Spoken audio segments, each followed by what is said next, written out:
I'm going to tweet this right now. All right, everybody. Welcome back to Age of Radio Mercury, your home for podcasting and pop culture news. Again, my name is Jeremy Quintanilla, and this is also part of our COSTALK live mashup. So you're watching this across Age of Radioverse. You're watching this across COSTALK Live and also the Geek Collective. We are here live at UwuCon 2025, and I am so excited and thankful and grateful that Mega Ran has taken the time out of his day to sit down and talk to me. You saw him perform live on Friday night. We live streamed that. He also did a performance last night. But to give an introduction to Mega Ran, and then we're going to go into some questions. He's a teacher, a rapper, hero, dad. He's a former teacher turned hip hop innovator, also a Guinness World Record holder, a gaming culture icon. And from his Mega Man inspired Capcom approved album to his book Dream Master, he also now has chart topping kids music. Mega Ran continues to blend education, gaming, and hip hop to inspire fans around the world. Now, he recently released the children's album Buddy's Magic Treehouse, which is the follow up to his first children's album, Buddy's Magic Toy Box, which debuted on the billboards at #2 for kids music. So, Mega Ran, thank you so much for sitting down and talking to me. How has your experience been so far at UwuCon? It's been great. First of all, thanks for that amazing intro. It made me sound pretty epic. You are epic. Thank you. Thank you. I mean, it's an honor, man. Like, what I get to do, like doing this, the thing that I would do for fun and for free, as a job is pretty insane. So, UwuCon's been awesome. This is my first time. I remember hearing about it during, I think I was doing a different gig, and they were vending there and just telling people about it. And I was like, oh, this sounds like something I need to be a part of.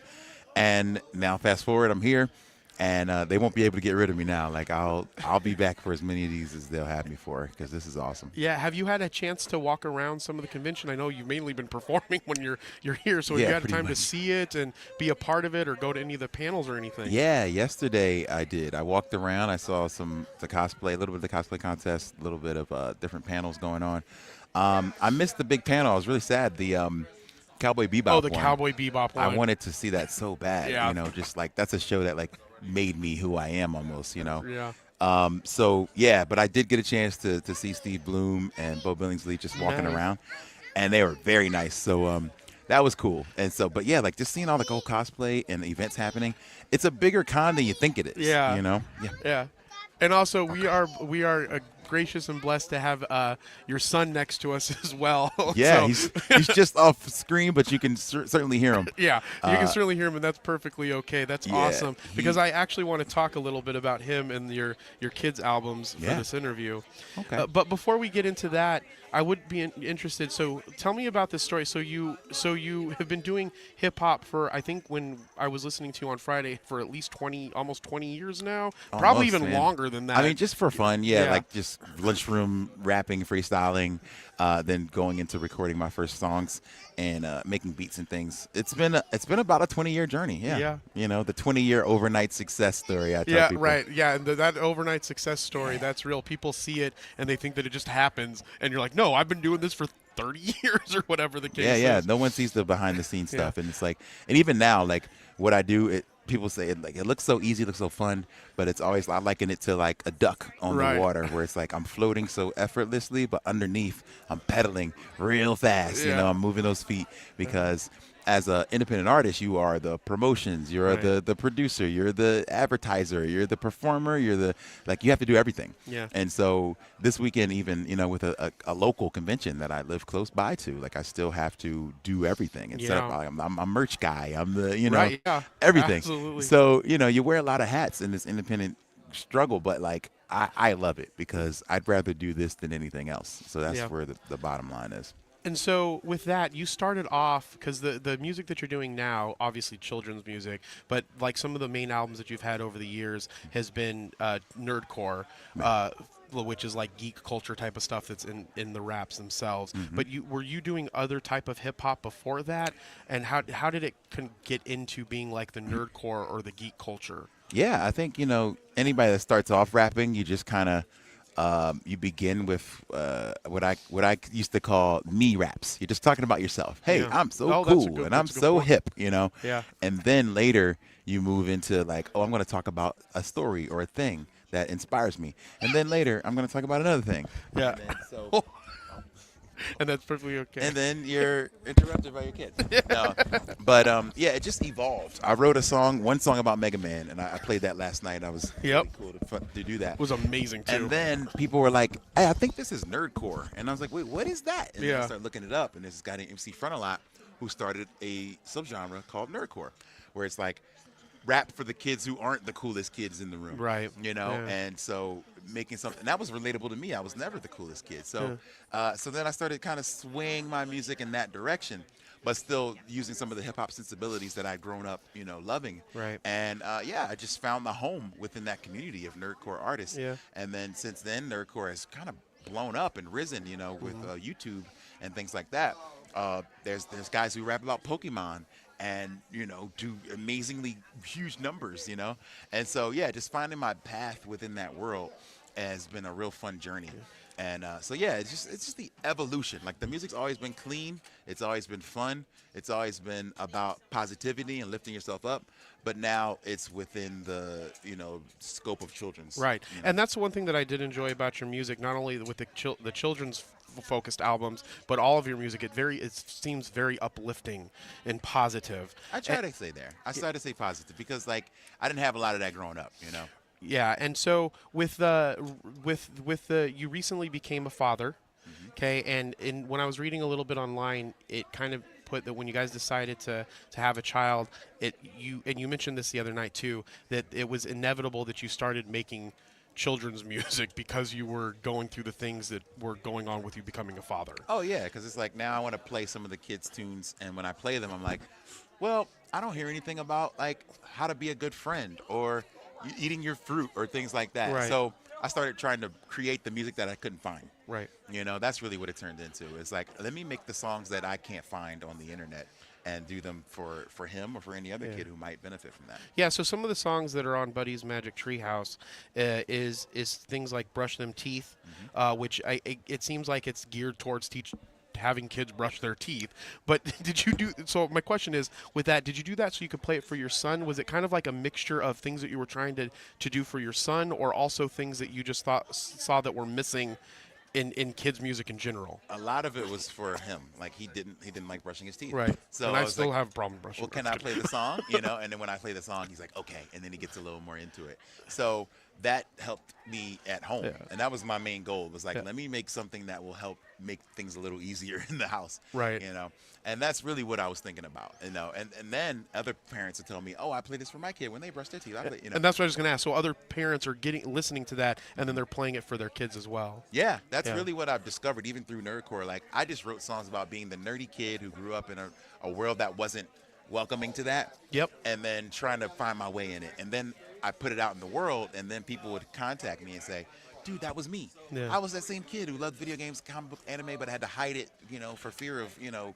bullying and things like that. Right. And so that was all I was doing, was just speaking from my perspective. And luckily, you find out that you're not alone in this world. Like, there's just so many people who are going through the same thing in other parts of the world or country, and they find the music and they relate to it, which is awesome. But it was just like a bonus, you know. I just wanted this guy to brush his teeth. You know? Well, that's so. What's also interesting about that. So I was listening to Buddy's Magic Treehouse multiple times, trying to kind of get an idea of some of the songs that were there for the children, and then to kind of like open up my eyes to some of your lyrics more than from what you played on Friday and Saturday. And so when I was going through that, one of the ones that stuck out to me was "You're Enough," and in that song, it sounds like you're talking almost to yourself, like you being enough for yourself, but then also trying to teach that it's okay for people to like the things that they like, the things that they're doing, that they are enough for themselves. And I'm going to be 42 on Tuesday, and even for me listening to that as a children's like a children's song, I was like, man, this is really uplifting. That makes me actually feel better about myself. And so I kind of want to go into that. Are you talking about yourself also when you're doing those things, from things that you experience, and then saying that, okay, these are things that I experience, let me put them into song, song so that they can uplift, other people's children, so that those kids know that they're enough and it's okay for them to like what they like. Yes, basically, I'm creating the song that I wish I had when I was 10. Correct. You know what I mean? I started off, and I've had other musicians come to me like, oh, you're really good at inserting yourself into the story, like making sure that people know that you experienced this. And I did that as a teacher. I would when I'm trying to teach somebody something, it would be reminding me of a thing that I went through in my own life. And I say, well, here's a lesson I learned. And those anecdotes can really help kids to relate to you a little bit. You're like, oh, you were a kid once? Like, you actually went through these things? And yes, I did. So I literally start off that song. I like pro wrestling. I like it a lot. All my friends ask me, don't you know it's fake? I like what I like. I didn't come to debate. I enjoy weird things. I used to be afraid, So, yeah, letting people know that, yes, I was very scared of sharing my loves with real people and them teasing me about it. And now, even on stage, it's like, all right, if you got me for 30 minutes, then you're going to come into my world for 30 minutes. Right. So I'm going to talk to you about all the weird things I love, like wrestling and fruit and, all the comics. And you do a lot of good crowd work, and you're going to be playing so during the crowd, thank you. When you were playing at UWuCon, you did a lot of crowd work, getting the crowd involved. You have a show coming up this week at the Van Buren. Yes. And at the Van Buren here in Phoenix, Arizona, downtown. That With the do Living you do Tombstone. Which are a huge act. Yeah. So I get to open for them, which is That's amazing. so awesome. I think it's in the car. Okay, we're gonna get it in like 10 minutes. And so when you're at the Van Buren, are you doing the same type of crowd work? Like, are you getting Yeah. people involved? Because you had the crowd saying Nani, which is Yeah. what in Japanese, and then you had the crowd saying Zephyroth, which is one of the villains in Final Fantasy VII. Yeah. And so do you do that at the big events? As Or much as I can. Yeah. I think it's so important to involve the crowd because you're giving them a moment that maybe they'll remember, and they'll be able to be like, oh man, this guy, he rapped about the thing that was on my shirt. Like, oh man, he shook my hand. Like, he came out to the crowd. Yeah. Like, in a situation like last night where I'm on the floor and we're in a circle, it's very intimate. And so I'm trying to make sure I make a connection with everybody.